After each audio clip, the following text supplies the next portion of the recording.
Welcome to the Potion Podcast, your raw look at the hospitality industry, brought to you by SHC.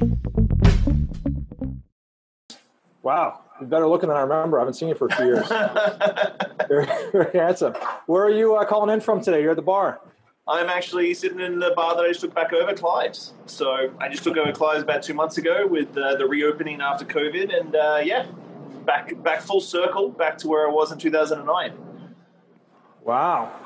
Now, I know you're out on the island, but have you been watching the news and hear about the virus and everything? Yeah, it's kind of insane. We've been pretty lucky here in BC, but the last couple of weeks has been a major uptick in cases. So we at one stage on the island here, I think we had 2 cases in a space of 7 weeks. And now it's really up again. So all the youngsters are out partying on freaking lakes and shit. So yeah. Wow. Well, we're gonna put our worries aside today and have a little fun and get to know my friend Sean. We're gonna start off with a little surprise. Sean Hollis put something together for us here to loosen you up. I said it could be a little tight. Okay. So stay with us here for a second. Here we go. Well, look at you there. These are the best photos we could find of you. I hope we did okay. None of them. they're good. Like this is my favorite one. This was Sean auditioning for the Sopranos. Didn't go. But, that was a good one. Someone caught that one of me, and it was awesome. He looks pissed off about something, and not many guys bring their own bottle to the bar. But that was actually a seminar in Singapore I did with Phil Bailey. Oh, so Phil flew into Singapore and brought in all of these crazy mezcals, and we tasted something like 8, 9 mezcals in the back of my little speakeasy bar that I helped open in Singapore in like 38-degree heat because the air conditioning wasn't working, and we were just sweating bullets the whole time.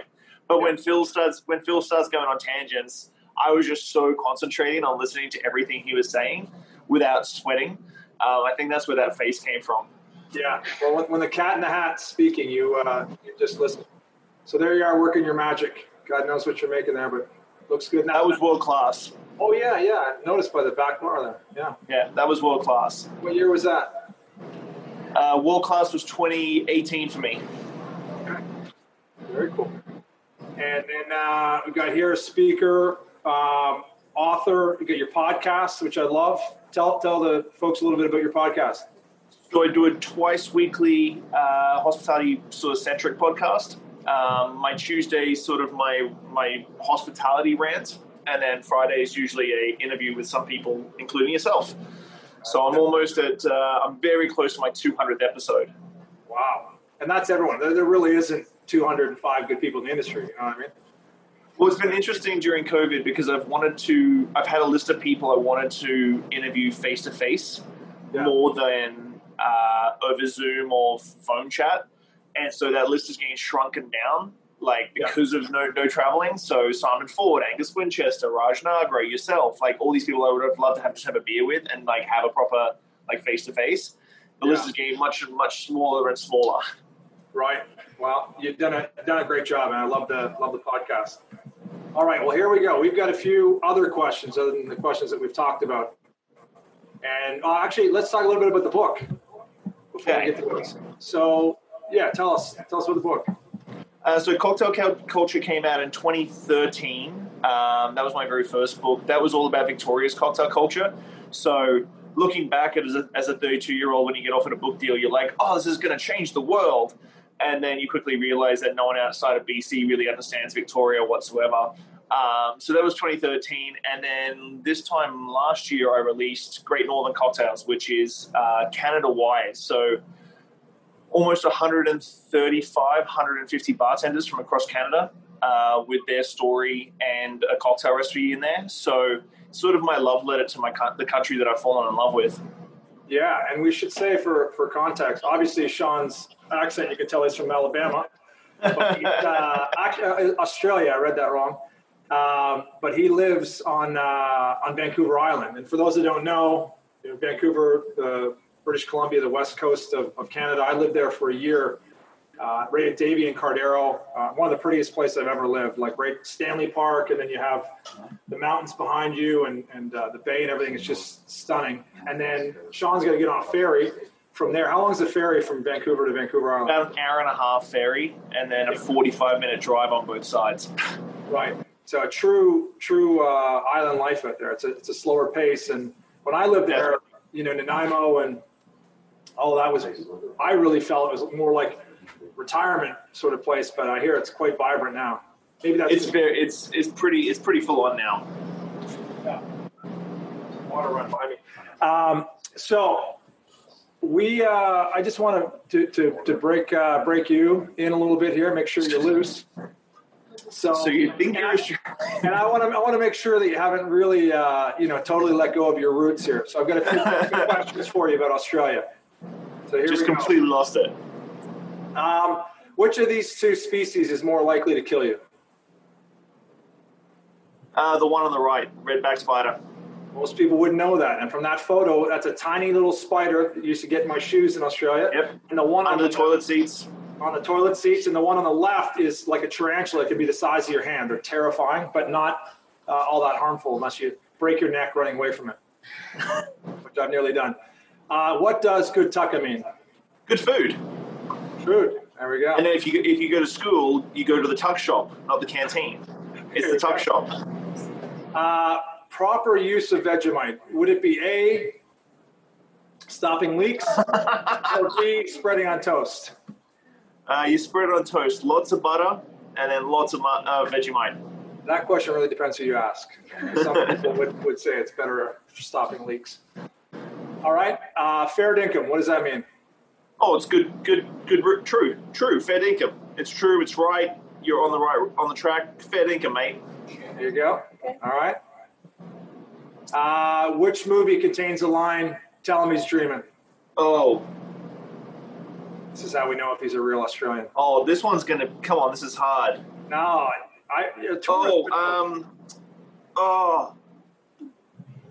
It's something castle. Mm. Is that correct? You got it. The castle. Tell him he's dreaming. Tell him castle. Hey, Dad. What do you call these, love? Results. That's right. Hey, Dad, I got jousting sticks for $79. $79. Tell him he's dreaming. There you go. All right. You got your perfect record intact. Who are these guys? Oh, we either put young and old. I actually went and saw him in concert with my dad. Oh, you gotta know these guys. I know the guys. I remember he used to scream his lungs out, but I can't for the life of me remember his name. He did K-San and a whole bunch of other stuff. Yep. What's the band name? I can't remember. Cold Chisel and Jimmy Barnes. Cold Chisel. And who's the lead singer? Jimmy Barnes. There we go. Yeah, me and my dad went and saw him in RSL, like when I was 21 years old. And because we were worried you wouldn't get that, we put in a softball here for you. Who are these guys? These are all my best men at my wedding. So one's from the UK, one's from Australia, and one's from here. Talk about Hollis throwing you a lifeline there. She even put the name on the next one. This is a tougher one, but it's an important Australian question. Which city hosts the World Championship of Cockroach Racing? I'm really not liking Hollis. Like, geez, you've introduced it a day on live video, and now I'm just like, come on, dude. Tell me you've raced a cockroach before. I've been to cockroach races because we used to do them at, like, pubs and stuff. World Championships, so I'm going to say Melbourne. No, I believe. Where was it? Look at that beautiful city, covered in cockroaches. Adelaide. I was going to say Adelaide too. You got to be known for something. This is one you're not likely to get, but I thought it was an interesting question. If you visited a beach every day, how long would it take to see all of Australia's beaches? I'm going to say 10 years. Close, but no cigar again. 27. Wow. That's a lot of beaches. You'd have to have a lot of lotion on. It was Bondi. All right, only a couple more here. What is in Australia? One. More people or more sheep? More sheep. By a 3-to-1 factor. And look at this lofty bastard here. Look at that thing.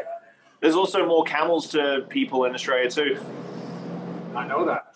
Did not know that. And what the fuck is this? That is a platypus. A duck-billed platypus to be exact. vicious little buggers. I've seen them death roll birds. They're super poisonous. That is what I call leftover parts. We had, a beaver tail. I don't know what the hell the nose is. That's a mess. Lays eggs and eggs. Marsupial, aren't they?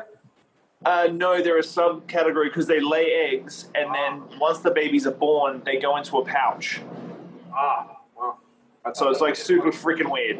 Yeah. I don't think there's many animals like it anywhere else in the world. That's what people say about you. Look at that photo.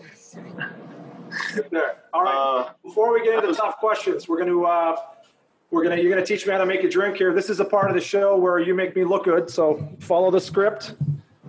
All right. Walk me through it. Let me get this out. Can I pull this off? Yeah. Have you ever made one of these before? I have not. No, my first. That's good. So I think they say that the equipment's an important part of bartending, right, Sean? That's correct. So I've got all my gear here ready. You've got your standard shaker, right? Lovely. And I got a nice chilled mixing glass. They say that size matters, so bought a new one. Bought a new one here in case we need to make a big batch. All right, I'm ready. What do we do? So you're going to rock out 2 ounces of Canadian whiskey. Right in your mixing glass there? Right in the mixing glass. Okay. So this is a fun cocktail because this cocktail was originally called the Fernet cocktail by Robert Vermeer in 1922. And at the very bottom of the recipe, Vermeer wrote, "This cocktail is enjoyed by Canadians of Toronto." And Wow. Vermeer was this random dude who worked at a resort in Belgium. Right. Okay. I've never seen an ingredient written up like this before. It says 1/4 ounce to 1/2 ounce of. Depends on how much you like Fernet. Oh, well, who does really like Fernet? I love like the bull. I like to sit around about 1/3 of an ounce. Okay.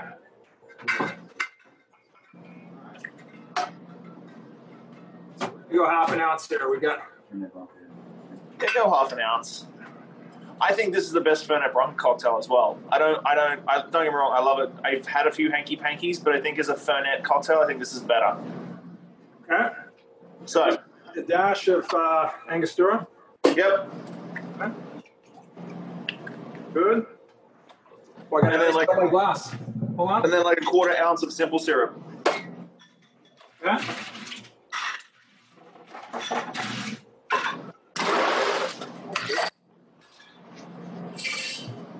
I had lunch with Ewan Morgan the other day, and he told me the number one spirit. We were looking at the stats for with COVID and change in drinking habits and all that. It's a number one spirit in by volume, I think, in the U.S. right now. Really? Yeah, a little Crazy. We'll get them. Yeah, sure. All right, got that. Okay, what do we do now? Stir it up. Yeah, do that.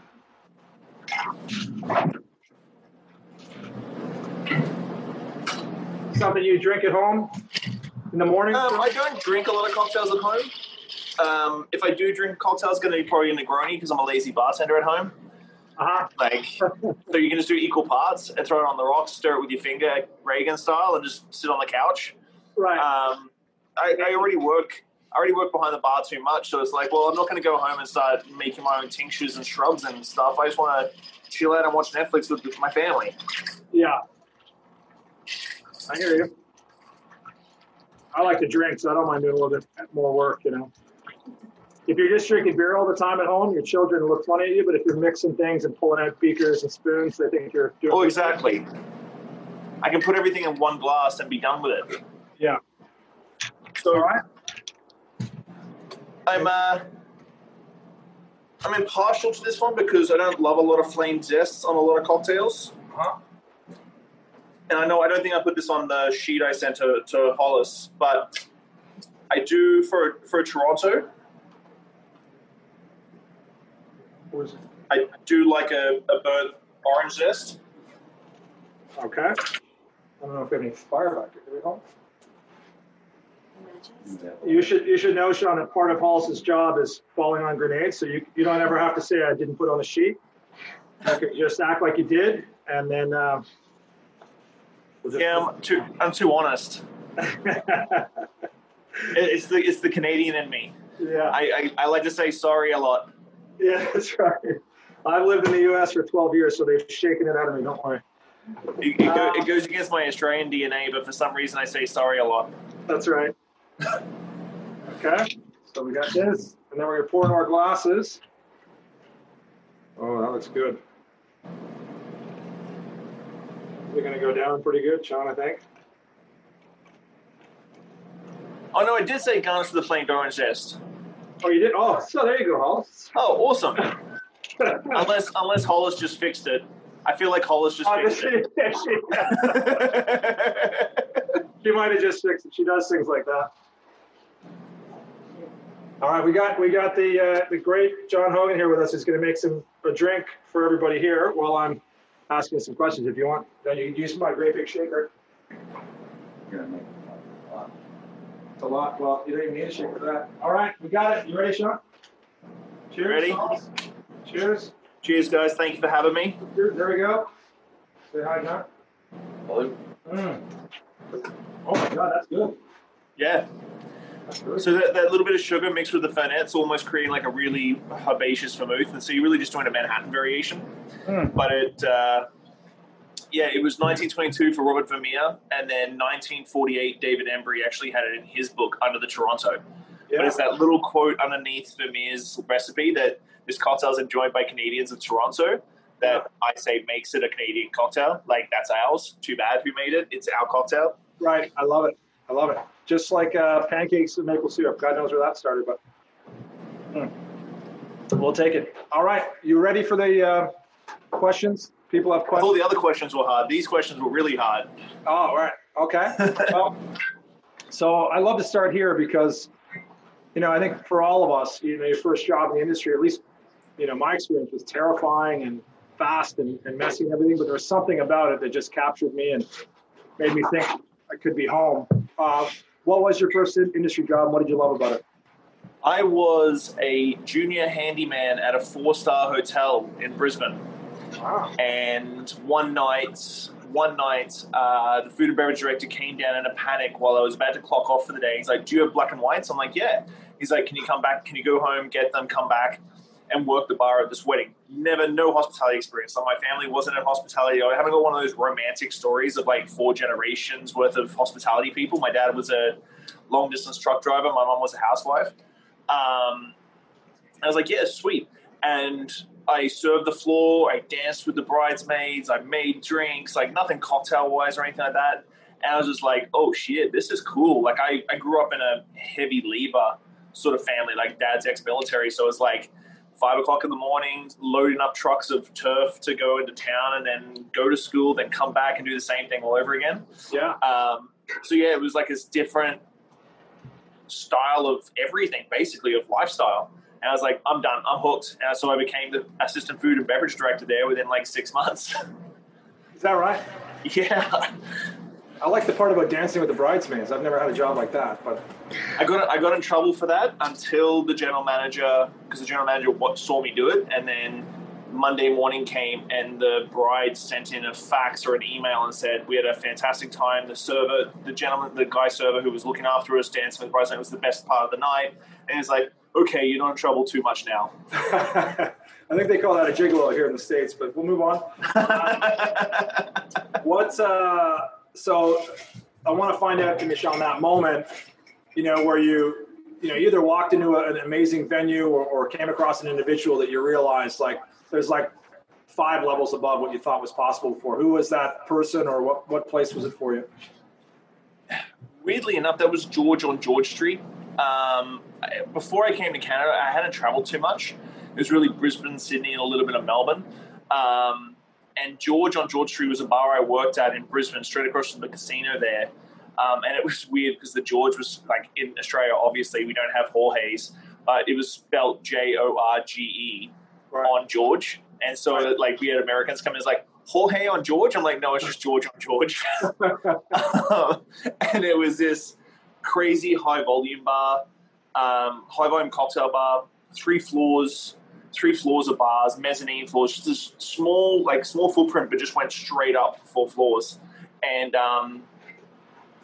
like the owner loved, it was the stick drink phase. Like you remember in Australia, we never had the martini phase like you have in the States. It was like the stick drink. It was the caprioshkas, the caipirinhas, everything was stick drinked.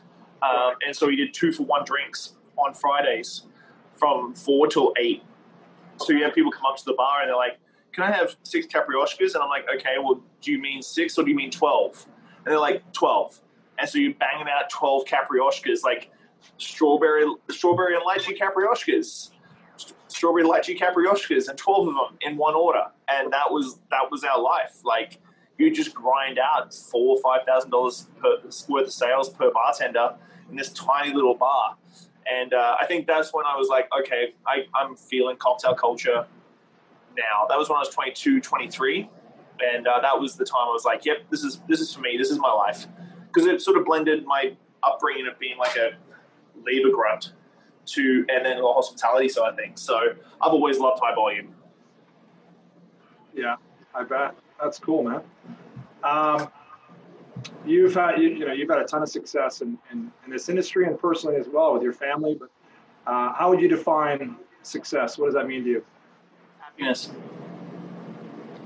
I think success is defined by getting to the place you want to be and still being happy and content. And that doesn't take away being like looking at the next level, the next striving point or the next goal. But for me, personally, over the last couple of years, I've been chasing that happy spot where I'm balancing work, life, success all in together. And that I think happiness is the definition of what success should be. Yeah, I agree with that, man. It's hard to do, right? Especially in this industry. It's a tough business to work in where you give up time often if you're working on premise, yep. Family on the weekends and nights and then maintaining your health and everything else. It's not always easy. A purchase under $100 has changed your life. This is going to answer 2 questions at the same time. Audiobooks. Audiobooks have changed the way I do things the last couple of years. So I'm not I can't like sit in bed and read. I just can't do it. It's just not something that I programmed to do. So, and I try and walk and set up the bar and stuff like that. So it's when I'm setting up the bar and closing down the bar, it's not music I'm listening to. It's usually a podcast or an audiobook. So like Danny Meyer's setting the table or something from Simon Sinek or Stuart Diamond's Getting More. Stuart Diamond's Getting More was a big change for me. But yeah, audiobooks, I don't buy a lot of stuff for myself. Like, I'm not a frivolous purchaser. I let my wife and my daughter be that. But like for me, I'm pretty simple. I spend a lot of money probably on cigars and liquor and stuff like that more than anything else. Yeah, I hear you. Well, you're right. It does tie into another question. So let's tackle that one now. If you were to recommend for somebody like a book or a course that has made a real shift in your life, which one would it be? I think Getting More has really changed the way I did things overall. So like, I know you probably got the same experience as that. Like dealing with clients, you're always chasing the same goal. You're just on different paths to that goal. So Getting More by Stuart Diamond fundamentally changed the way I dealt with a lot of people, clients, staff, bosses, everybody. So I think Getting More by Stuart Diamond was like the book that sort of changed fundamentally a lot of things that I did in my work life. Yeah. So look at that. Jeez, what is that? That is our Negroni Week cocktail competition here in Victoria in 2018 as well. We get a little intense with our cocktail competitions here in Victoria. Yeah. So Negroni Week, we have at Clive's for the last 6 years. And we pack the place out so heavy that people are sitting on the floor to watch this competition. It goes for about 3-4 hours, and every year everybody tries to one-up each other. Right. So I distilled a Negroni clear. So it was a Bianco Negroni. So it was completely clear. It looked like water on a piece of clear ice. And so my whole thesis was that during this process, the whole experiment blew up and bleached me too. So I was wearing white face makeup. I bleached through my hair like with that like white, silver, moussey stuff. I wore white contacts, which I have 20/10 vision, so I don't ever wear contacts. So my wife put in white contacts. Right. And if you've ever worn colored contacts, you can't see. So I've got to do a cocktail competition pretty much completely blind with like this much vision. And so I put a black light around the bar so that I was glowing the whole time. And then my theme music was Weird Science. So go classic 80s Weird Science rock, and away we went. Yeah. Oh, that's awesome, man. Hey, before we make this this second drink, Shawn, one thing that a lot of young people that I talk to ask about is, picking that one thing in the industry to go after. If you got to be one thing, and I always say you don't have to be one thing. You could be several things, and you're a person I point to that has a pretty diverse professional universe. Why don't you run people through, like, from being in the bar where we are today, writing BC Spirits, just run us through what you do professionally. So over the last couple of years, I love Victoria, but as you said, it is a small city. My wife is born and bred here, so about 3 years ago, we both had a really strong conversation about where my career was going in Victoria, because staying here, there's certain things you have to sort of sacrifice, and lifestyle is not one of them, but money, how much jobs there are in city and stuff like that. So I was like, okay, well, if I'm going to do this and stay here in Victoria, I have to diversify. So I started my consultancy business, which has taken me all over the world, which has been great. In the last year, I started a media company during COVID, which is looking after the liquor industry, doing online marketing as well as social media marketing and content creation in the works. I've got a little distribution agency that looks after craft spirits and gets craft spirits to on-premise and retail. I have a branding and creative house. I sound like such a dick when I start listing this shit off. A branding and creative house, which I partner with a really good graphic designer friend of mine. And we do like full branding packages for the hospitality industry. And I say it for the hospitality industry because I think a lot of branding houses out there see hospitality as like a cash cow, and it's not. So we're very financially minded when it comes to doing packages for restaurants and bars, that it's not you doing a package for a big company. It's a mom and pop shop trying to scrape together enough money to open a restaurant. All they want is a good fucking logo. Then I've got a little online bar store. I've got my podcast, BC Spirits, and that. And I think that was everything. And then I'm in the process of writing my third and fourth book at the moment. So third and fourth book come out next year. Yeah. So I had to diversify, and during COVID, some things completely shut down. Like no one was buying products, so everything shut down for the distribution agency. But then the media company blew up because a lot of people were coming to me to ask about interesting and creative ways to do social media marketing and creating content during COVID. Right. So one thing sort of spiked, another thing like bellied up, and now it's all sort of going like this again. Yeah. Well, I think it's amazing what you do, and I know how much you put into everything you do. You're a real pro. And I think for younger people listening, like I always say, you shouldn't just do one thing. You'd be selling yourself short. I think you should make your main thing, and do that at an elite level, and do it better than anyone who's done it before.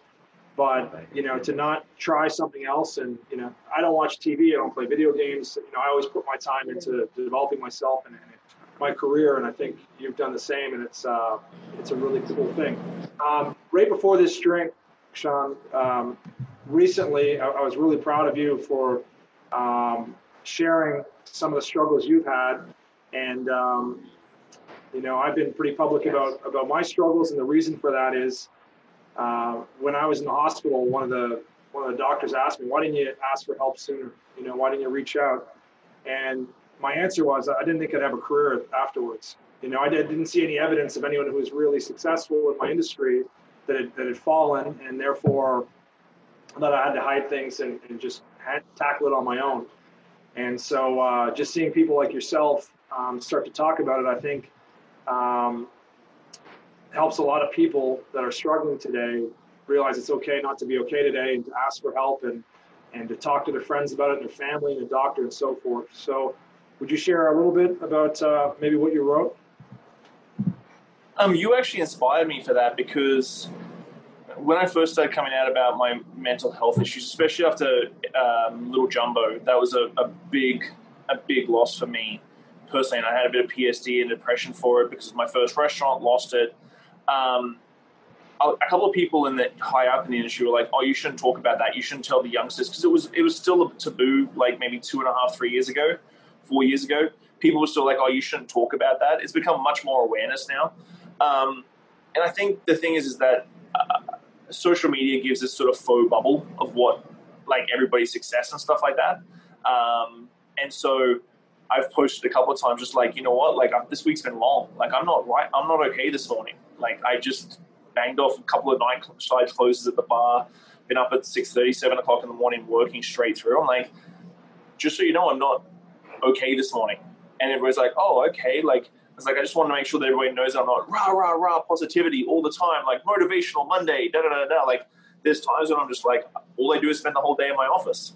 You know, like I'm not getting out and doing it. So I think it's just more that outward looking inward, and I like to try and keep it as realistic as possible. My wife gets to see it like firsthand every day, and so it's this constant banner. I call it my bannerverse, my Hulk. You know, like people see the behind the bar, the gusto and all that sort of stuff, and that's my Hulk. That's my bar persona, my industry persona.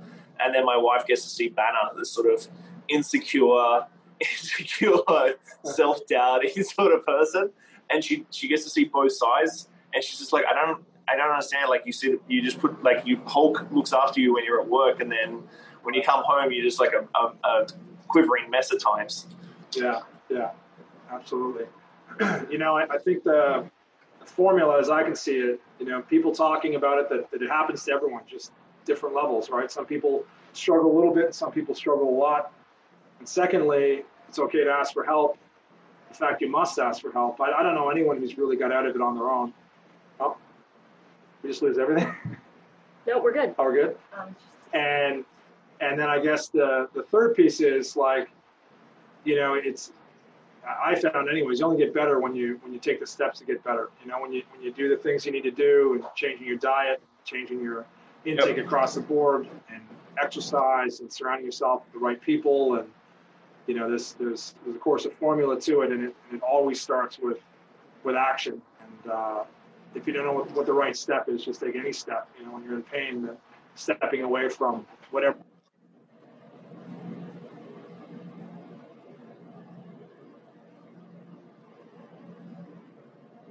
Did you freeze there? Sean Finter has left the building.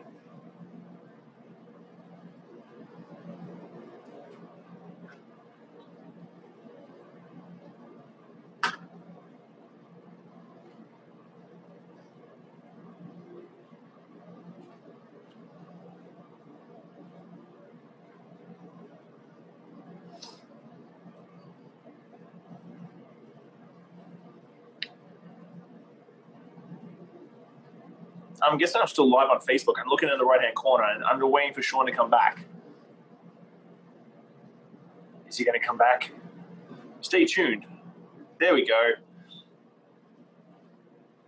I just did a little dance while you were gone. I did a nice little like. You can tell he works in the bar business. He's used to whatever can go wrong will go wrong. All right, well, we'll keep rolling then, dude. Walk us through this. What's our second drink? Sicilian. We went from Toronto to a Sicilian in Toronto. This was an interesting one because, like, being back behind the bar, I've always liked Amaros. I love my Fernet.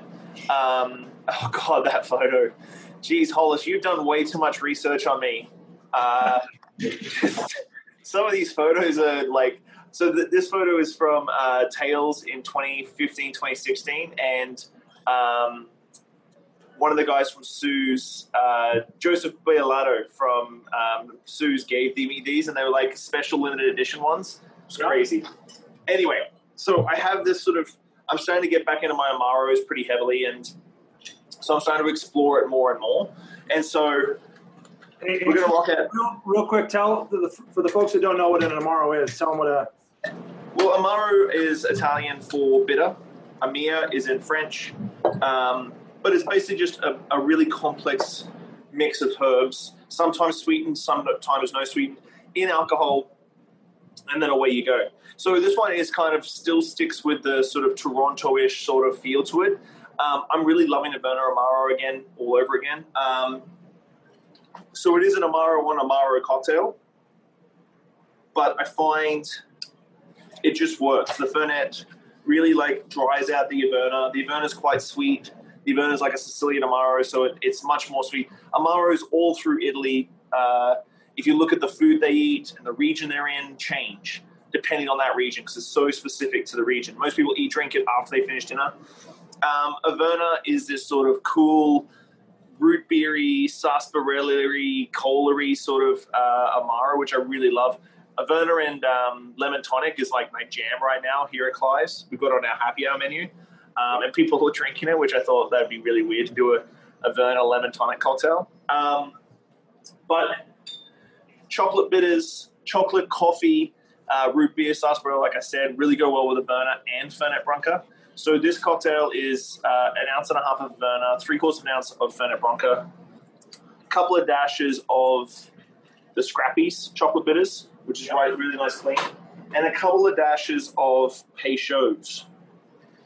Peychaud's is another bitters, which is sort of cherry barky. So are you keeping up there, Sean? Oh, I'll tell you what, I'm on fire here, fella. Is your webcam not working? I'm on fire over here. So Peychaud's just in case I combust. Peychaud's is sort of cherry. So you got cherry, chocolate, Averna, which is cola, root beery, that Fernet Branca, which dries everything out.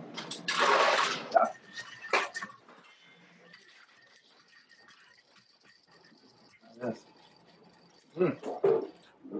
Oh wow! Wow, that's got a real kick to it. I like it. I know it's a really weird like Amaro on Amaro cocktail. You're a really weird dude, Sean. That's why I like it.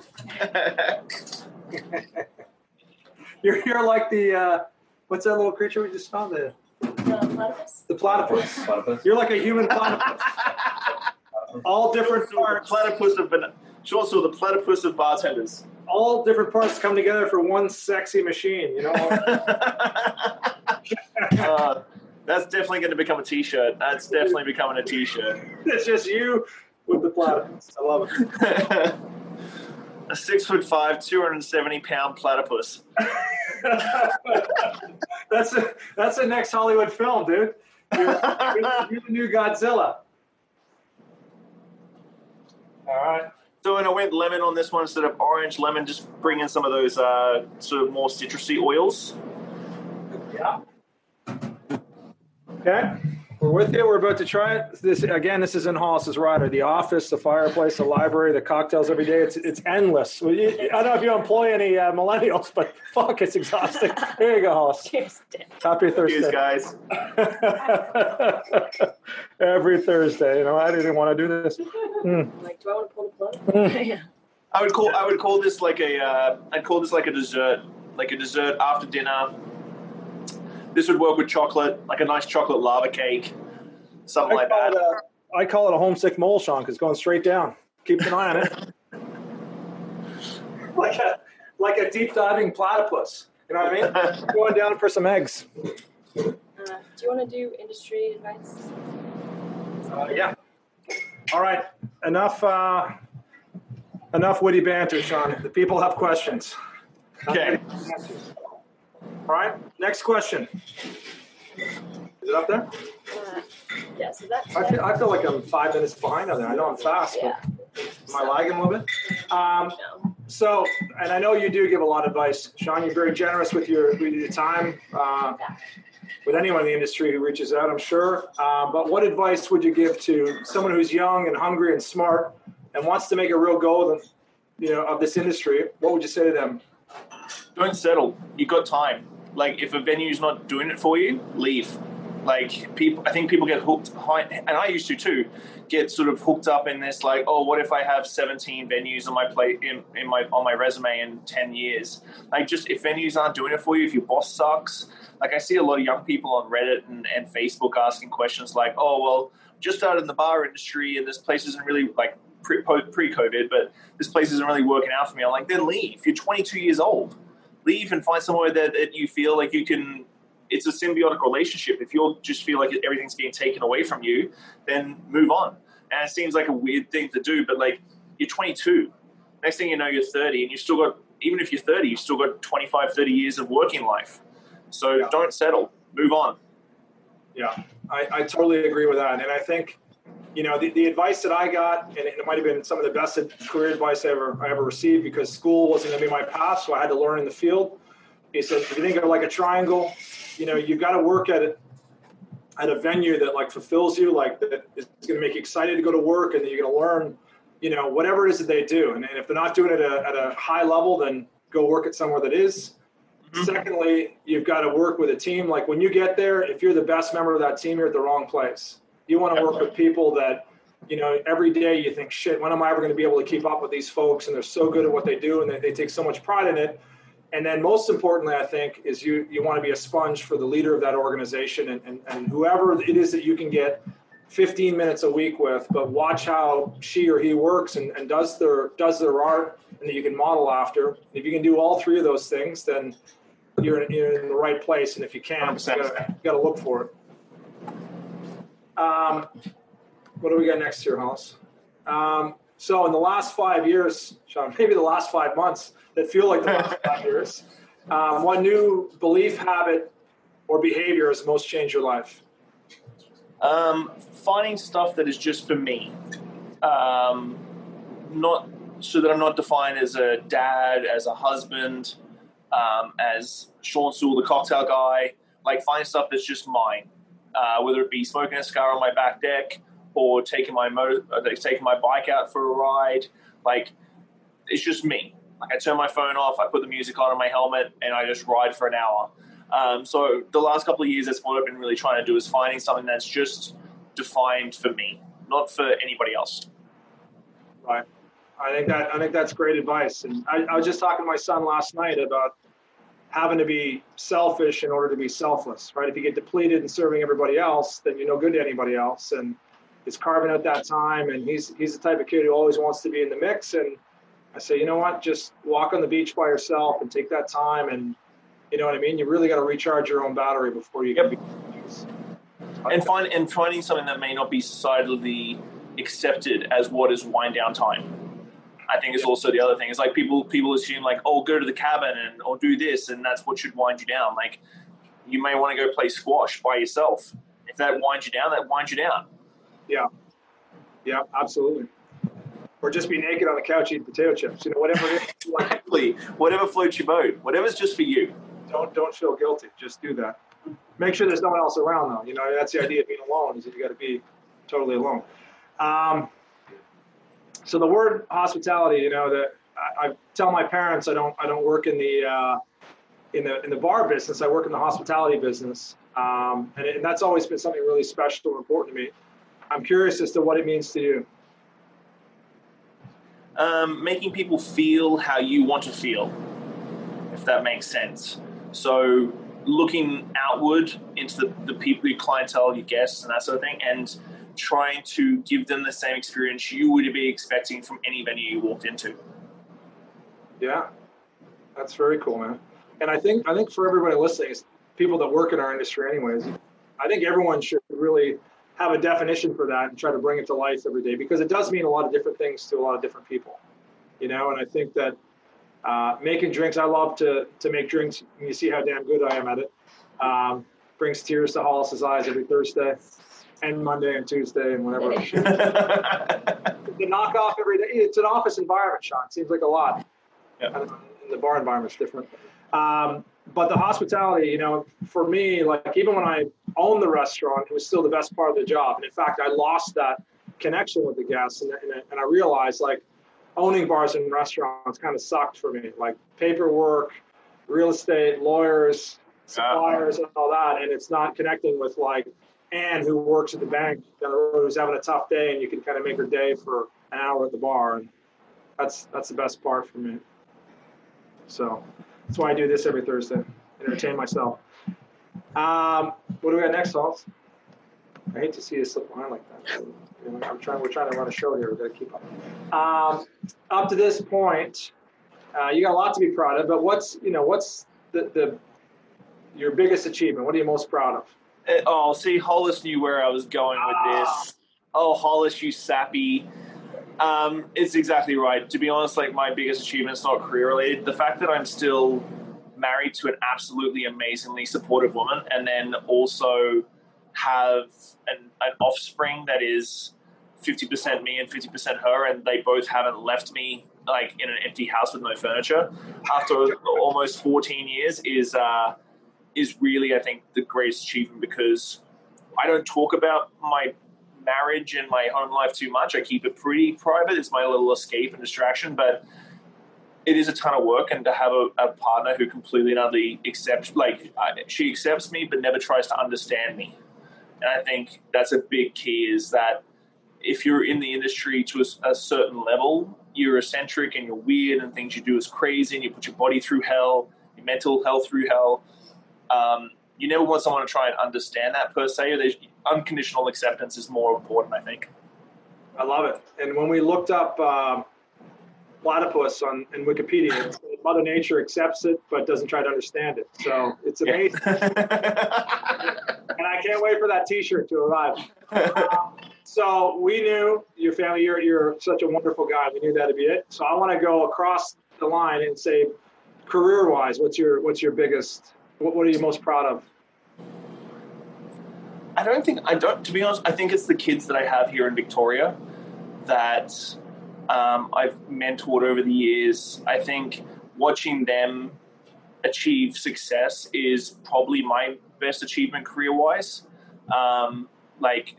They're all amazingly talented. They're all like mid-20s, constantly texting me or asking for coffee and stuff like that. I think that's my biggest achievement in Victoria as a career, is the fact that 85% of the cocktail bartenders in Victoria have been trained by me, worked with me, opened venues with me, and now they're going off and doing their own thing and being huge successes. I think that's probably my biggest achievement career-wise. I love that. Very cool, man.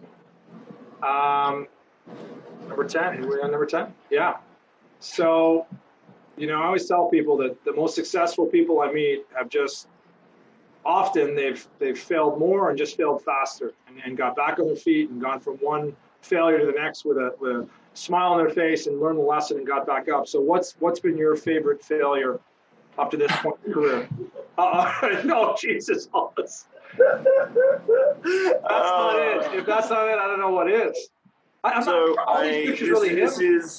This is just after I raised $250 for MS research. A bunch of people auctioned off my hair, and as you I'm not a prissy metrosexual sort of gentleman. I wear my hair a certain way, and my hair is very distinctive to who I am, with the high fade and the hard part. And so a whole bunch of people put a whole lot of money down to see me bald. Except on the day it was at a pub, raised the money, and then when they got outside, they brought a beard trimmer. So they just brought this tiny little beard trimmer to try and shave my hair, and I have a lot of hair. And so I walked home, all matted hair, just horrible. I couldn't crew cut it, nothing. There was bald patches and long patches, and my wife had to shave my head and shave it bald. And I kept it bald for about a month and a half. Yeah. Because why not? Well, that's Hollis's favorite failure of yours. What's yours? What's happened to you in your career? My biggest, I would say my biggest failure was Little Jumbo. It was my first restaurant. I gave up a lot of leeway in the beginning during the whole shareholder process. Yeah. First restaurants, my wife always says, like getting married. When you get the ring put on your finger, you're thinking about the wedding. You're not really thinking about what's happening between putting the ring on the finger and the wedding. But I'd say Little Jumbo, not because it was a failure, but more that I look back and think that I probably could have dealt with it beforehand better and afterwards better. Yeah. It took me a really long time to get out of the hole that's mentally that put me in. And so since that, it's definitely helped me get out of the hole a lot quicker and bounce back and be more resilient and like know that I'm always going to bounce back and be resilient. It sort of set that tone that I didn't just crumble and end my career. I bounced back and started again. So I think that would be probably it. Yeah. Well, and I think that, and it's wonderful that you tried and you did it and you pulled through it. A lot of people never try because they're terrified of what people are going to think if it doesn't work. And I think that's a shame. And when I was across 8 properties, I had one property that was struggling, and I put more effort into that one property than the other 7 combined. I still couldn't make it perform like the others. Yeah. And luckily, I just had a board with like people with gray hair that said, dude, this is life. Like, you're in a suburb, you have an offer that people aren't accepting, and if you had a hardware store, you wouldn't be up at night crying. People don't want the nuts and bolts. They don't need it. There's not a construction site. I don't know. So you got to kind of get emotionally detached sometimes and say, all right, this isn't working. Then what do I do? And how do I transition? And in our industry, it's tough to do because often it's like your bar or restaurant's an extension of your living room, and it's tied to your ego and your friends and everything. And it's tough. Passion in business is always a hard, tenuous balance in the industry because it's not just a business; it's our passion. But I think also it helped me bounce back, but it also helps me understand that I can take more risks, calculated risks, because if it fails, then you're just like, well, that didn't work. Let's move on. Yeah. So calculated risks. I play a lot more calculated risks now than I probably used to because I'm not scared. I'm not scared. Failure's going to happen. You can be well planned out, but it's still going to happen. Yeah. I just realized this is probably, of all the interviews I've done, this is the most like being at someone's bar. You're leaning on the bar. We're seeing the back bar. We're talking. It's like a quiet Thursday afternoon before it gets busy there, and we're just hanging with Shawn, right? Perfect. Yeah. Number 10. No. Oh, bonus question. Bonus question. You've done pretty good. Hollis is scoring you. She scores out. She's very opinionated. We don't often publish the results, but so let's just say that we had a corporate card of some sort, and you and I could go anywhere in the world. So after this virus passes and we can fly and do all that. So where would we go? You're making all the decisions. What are we drinking and who's serving it to us? We're going to Singapore. Oh. We're going to Old Man in Singapore on Keong Saik. We're going to go see Andrew Yap and the team. Okay. And we're going to have a Death in the Afternoon that they do is absolutely spectacular with pandan yogurt. It sounds really weird, but they have pandan yogurt. They shake that to a Death in the Afternoon and they top it with Prosecco. It is money. Or Death in the Gulf Stream is quite good too. So Singapore, Old Man in Singapore, I think it's one of my favorite bars in the world. Andrew Yap and the team, that cocktail. Right before COVID, you did, how long was your consulting assignment? You were out there for a long Almost 5 months. 5 months straight? No, 2 stints, 2.5 months at a time. Is that right? Wow. So, and you went out to open up a venue? Yep, I opened 3. Oh, 3. For the same group? Same group, yeah. Okay. And what type of venues? We did a 70-seat Mediterranean-inspired restaurant with a little 15-seat Latin American speakeasy in the back called Roxy. And then Bayside was over on Fullerton Place, straight across from the Marina Bay Sands. So the big 3 towers with the top you always see in for Singapore. Yeah. Straight, literally like eyeball straight across.